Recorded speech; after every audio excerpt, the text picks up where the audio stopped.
Okay, we're live now. We're live. We're streaming here. Welcome, everyone. We'll get started in just a couple minutes. All right. You guys are on Facebook Live, streaming on the channel. I am going to put this over here just because I don't want it. I don't like having the.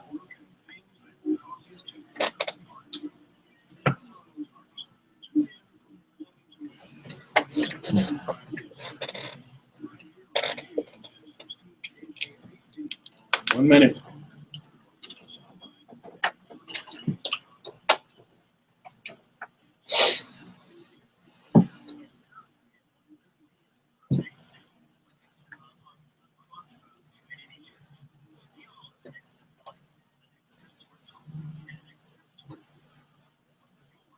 Okay, good. We need to see if we can get a banner behind us over that.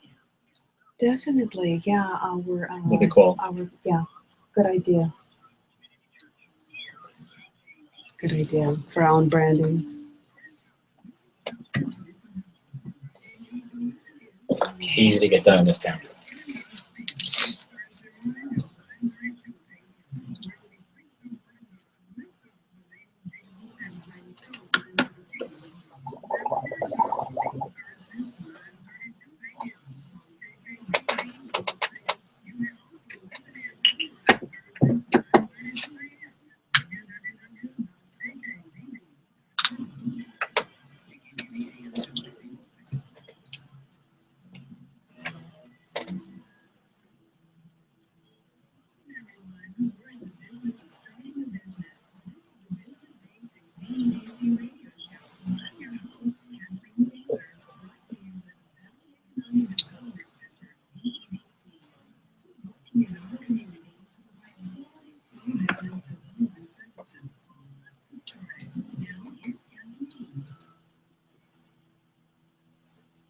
Hi, welcome everyone to Business Basics VEDC radio show. And as you can tell, I am not Kathleen. I am Rob Sealander, and this show is sponsored by the Valley Economic Development Center, VEDC, and we are in the business of starting and growing businesses.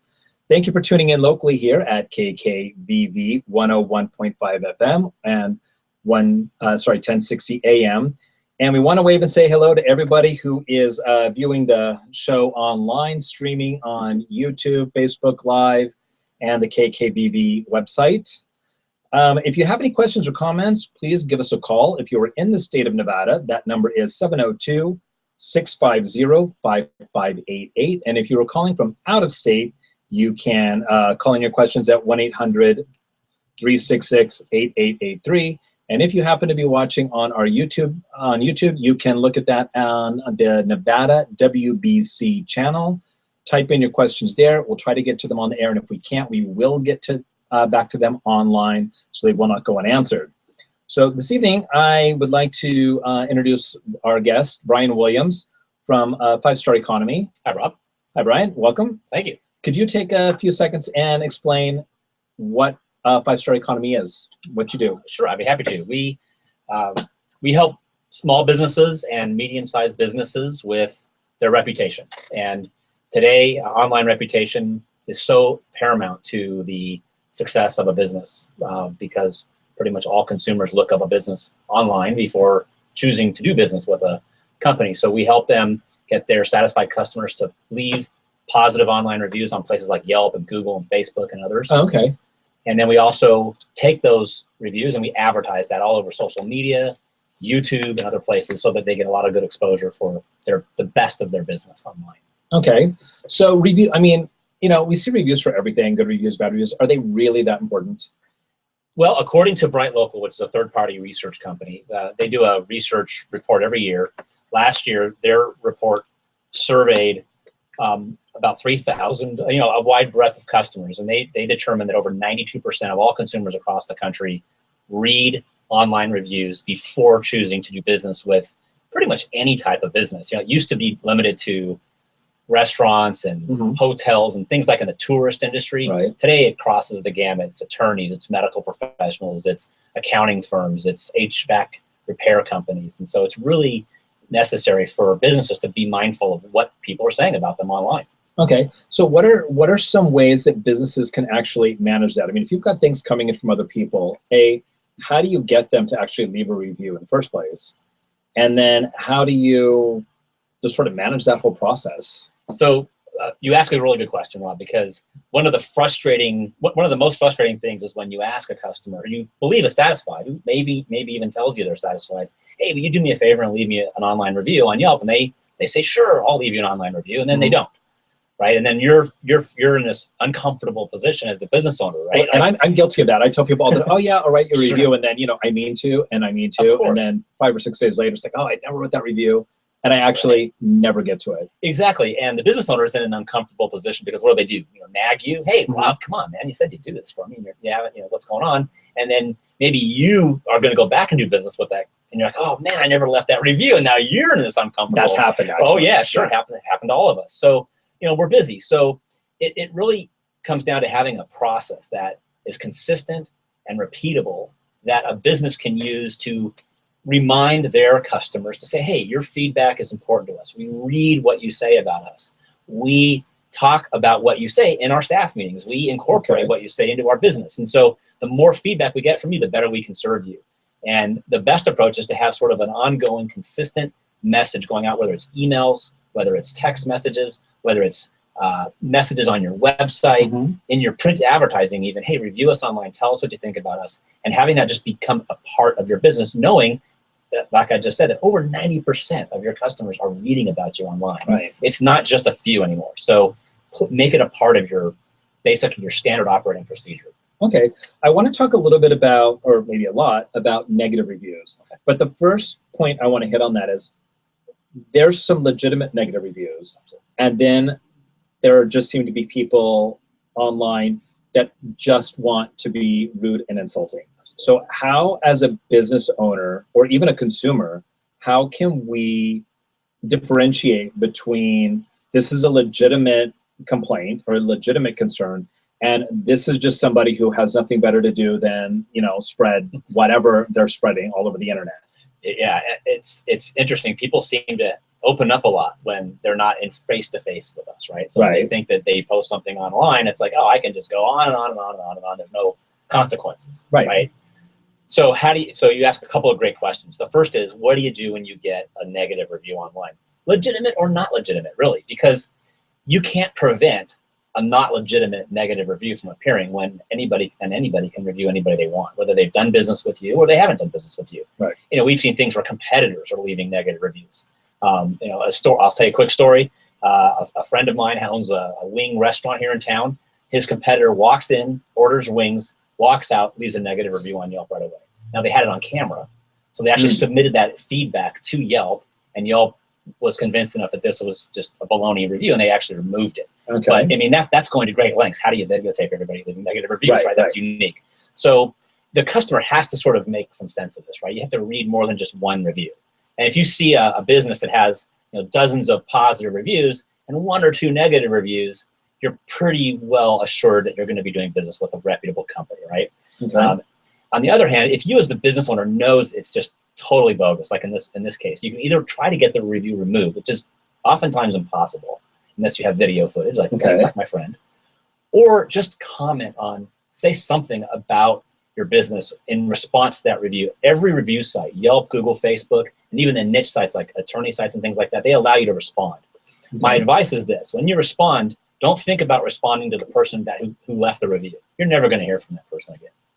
Respond to the public. Respond in a way that you would want the public to perceive you as a business. So acknowledge, hey, I'm sorry you didn't have a great experience with our business. Okay. Call me. Here's my email address. Phone me. Here's my phone number. We'd love an opportunity to make it right. See if we can make it right with you. Because you're actually responding to the person reading the review, not the person who left the review. Okay. And I see that mistake happening a lot, where the business owner gets all upset. Hey, how could someone say this about me? And then they start defending themselves, and they start getting on the defense. That's exactly what your potential customer does not want to see. And at the end of the day, I think the longer you're in business, or if you're in business long enough, somebody is going to say something negative. It doesn't matter if you are solving world hunger and handing out gold bricks on the corner. Somebody's going to find something wrong with what you're doing. Of course. So as a new business, how do I get people to review, or an existing business, let's just say new to the review space. Okay. How do I get people to review? I mean, can I, offer them discounts and free things and samples and preferential treatment? I mean, how do I do that? Because I want really good reviews, of course. So it's two questions. One is, how do you get your customers to leave reviews? And number two, do you incentivize your customers to leave reviews? Which sounds like a good idea. Yeah, and we've tried it all. Okay, we've run hundreds of review request campaigns, and we've tried them with incentives, without incentives. The reality is you don't need incentives to encourage a satisfied customer to leave a review. They don't need it. And the other thing is, it usually violates law. So you're not, and if it doesn't violate actual law, you're violating the terms of service of all of the review sites that are out there. If the review sites catch on that you're incentivizing customers for leaving positive reviews, they're going to basically shut you down.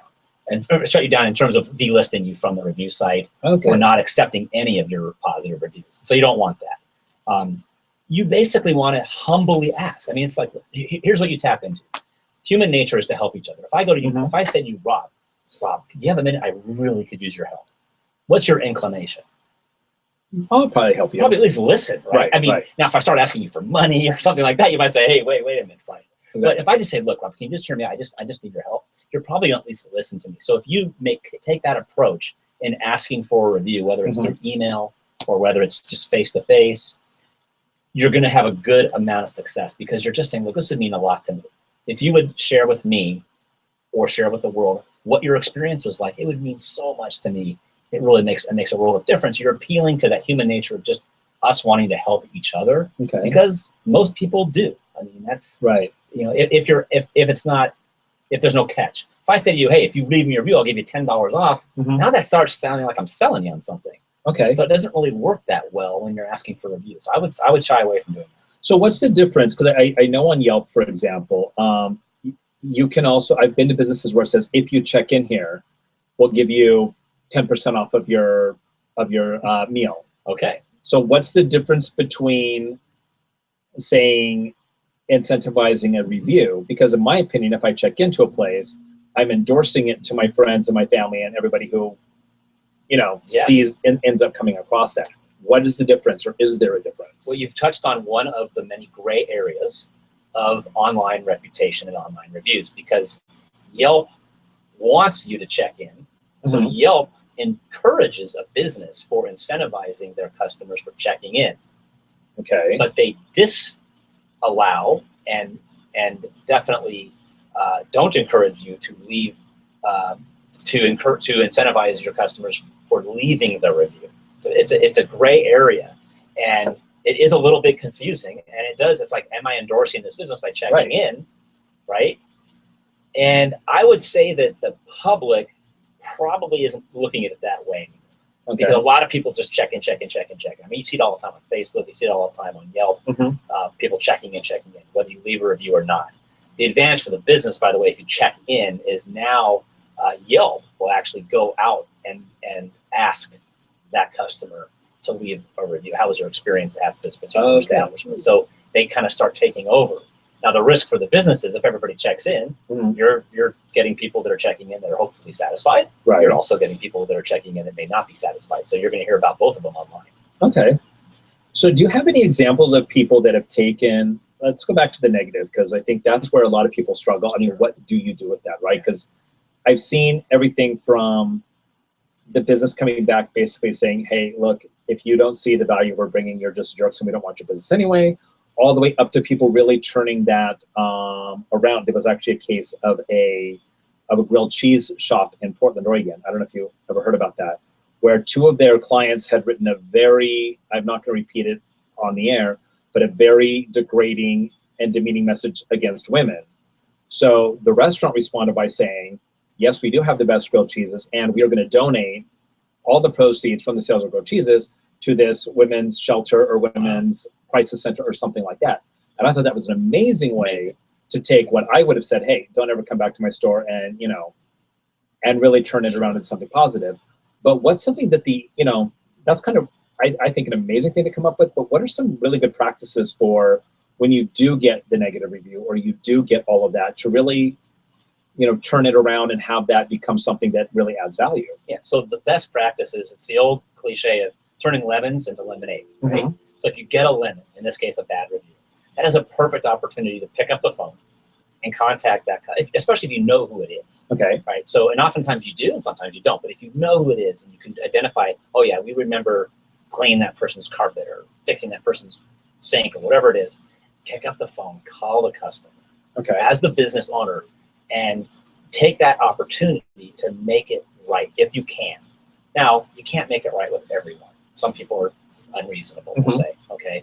But if you make it right, 9 times out of 10, that person is going to go back in and update their review. Anybody who leaves a review online on any of the review sites can update their review from a 1-star rating to a 5-star rating. And they oftentimes will, if the owner comes in and says, hey, we made a mistake, we messed up, we're human beings, we're not infallible, we're going to make this right for you. I didn't know it was possible to go back and edit something. So I could go to a restaurant, have a horrible experience, complain about it, and then go back, have that all taken care of, and then go back and talk about what an amazing restaurant it is. Absolutely.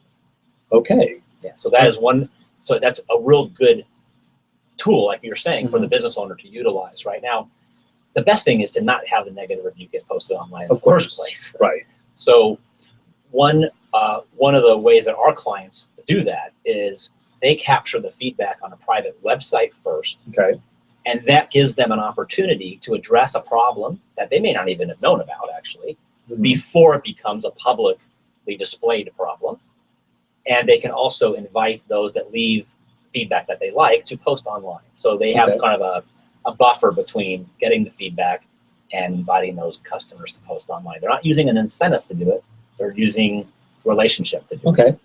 How do you feel about businesses? Because I've seen it. It seemed like it was a trend, and now it seems like it's going away. I'm not really sure where it is anymore. People that actually, let's say, have the review feed on their website or other places. I mean, is that a good idea? Not a good idea?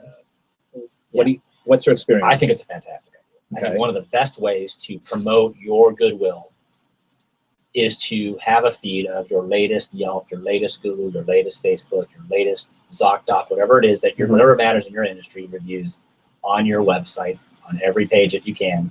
I also believe it's a great practice to promote those, especially positive reviews, obviously, in your social media. There's nothing against taking a review that's left on Yelp, converting it into an image that you can post on Facebook in your social media feed. You can create videos out of these reviews, a video montage of your reviews. Look, some of the most trusted brands in the world today are Google, right, which is essentially a review business now for businesses. They have a lot of reviews for businesses. Yelp is another majorly trusted brand in the world.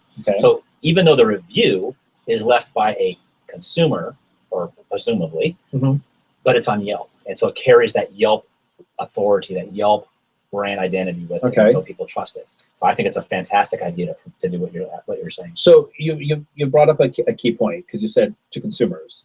How does this whole review thing work in the business to business space? Great question.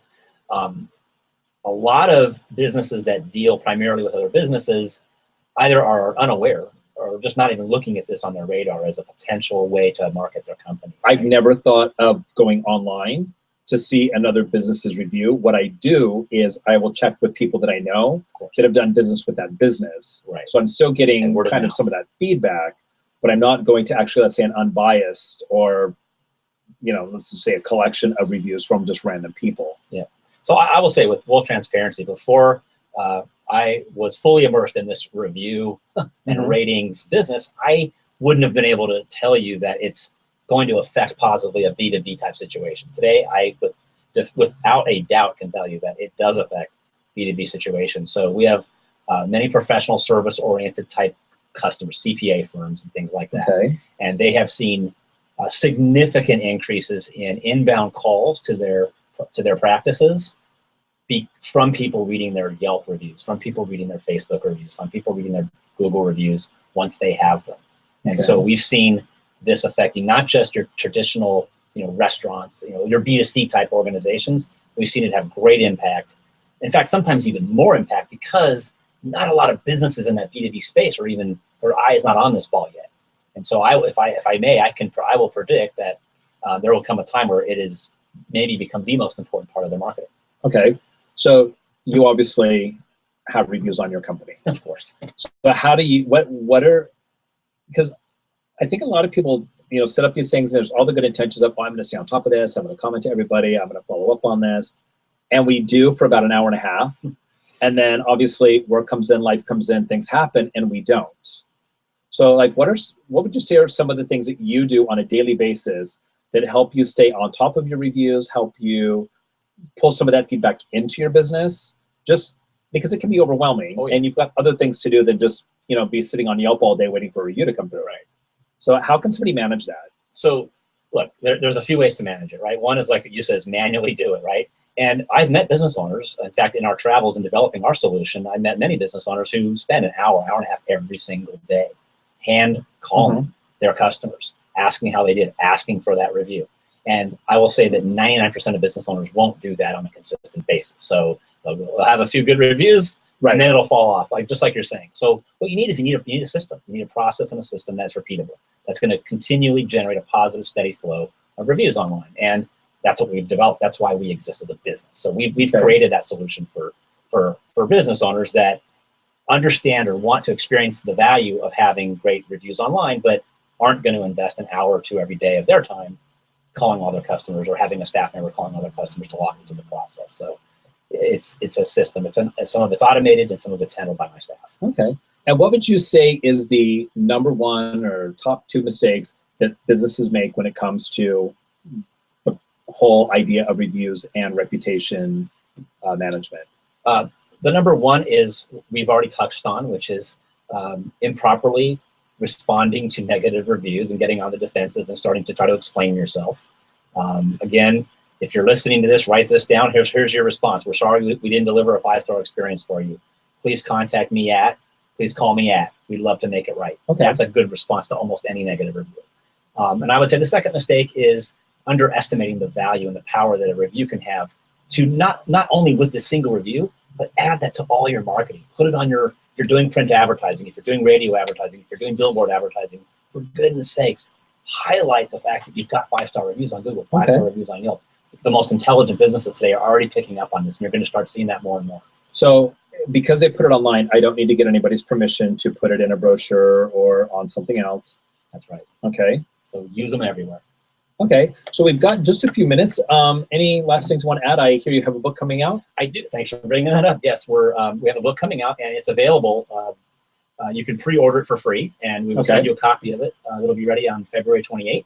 If you go to our website, which is simply 5stareconomy.com, you can just put in your name and your email address, and we'll send you a digital copy of the new book. It's called How to Grow Your Business Using Your 5-Star Reputation, and it goes through step-by-step for any business how to set all this up and really make it a powerful part of your marketing. Okay, and do you consult with businesses? So let's say I have a business. Do I just give you a call and you help me sort my reviews out and all that? We love consulting with businesses, whether we end up doing business together or not.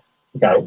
It'll either be with myself or one of my consultants, and you can just call our 877 number, which if you want, I'll leave it here on the show. Go ahead. It's 877-302-1737, and we're happy to help you out. Great. Thanks so much for all the information. I don't know if there's any questions that have come in online, Kathleen? Not today. People are definitely tuned in and watching, and have a really good attendance and great content, excellent information that you shared. Thank you so much. Great, thanks. So if you do want to, rewatch this or go through it again, you can check that out on youtube.com, and the channel is Nevada WBC. You can also get more information on our website, which is nevadawbc.com.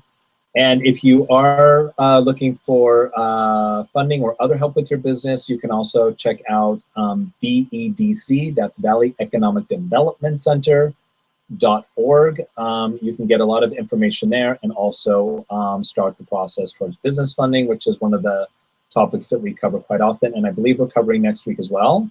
So tune in next Thursday for that, get some questions answered, learn a little bit about how funding for small businesses works. One of the things that we also do with the Nevada Women's Business Center and Nevada Business Opportunity Fund are offer free classes, training, coaching, and things like that all about town. And tomorrow, no, not tomorrow morning, Saturday morning at 9 o'clock at the Las Vegas Urban League on Cheyenne at Allen, there is a class called Startup Steps for Small Business, where it will really walk you through a lot of the just key basic fundamental things that you need to do in order to start your business on the right foundation that can help you get, just make sure that you're doing all the things you need to do for your business, help you get funding, investors, hire people, get business partners, whatever it is you need. I'm actually going to be leading that class. I would love to see you out there. It's a great place to meet other entrepreneurs, aspiring entrepreneurs, and also get a lot of questions asked. So I do encourage you to come out there. And if you have any questions and would like to talk to me or any of my colleagues, Kathleen or Leanna, you can give us a call at 702-734-3555. And Brian, why don't you throw your number out there one more time in case people need review help.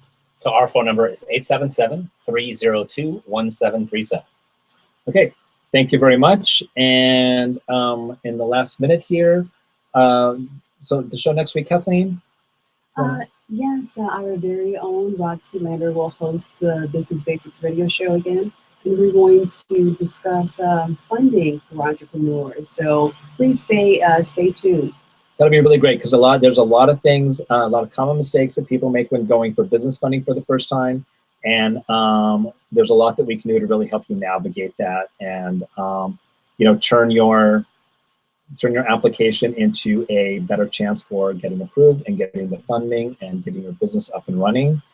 There's nothing we love more than going down, at least me, going down the street, seeing a business and I'm like, I helped them and they're there and they're thriving and they're doing it and they're living their dream. And that's exactly what we're here for. So if we can help in any way, like I said, go on our website, give us a call, 702-734-3555. Thank you and have a good evening.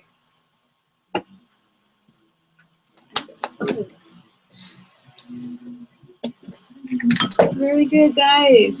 Awesome. Thank you. So what is your business background? My business background, I've been doing things for a minute or two. Now, I've been in business strategy, marketing, all that for about 30 years, mobile telecoms. I've had my own business. I did consulting, leadership consulting, and business development for Cisco Systems and Shell globally. Okay. So I've done that in China, Singapore, Sweden, Spain. I started a brand strategy company in Tanzania. I lived abroad for 20 years. I helped start a marketing company in Amsterdam. Worked for Winderman. I don't know if you know Winderman. I worked for Winderman. I've worked for McCann Erickson as Director of Planning and Strategy for India.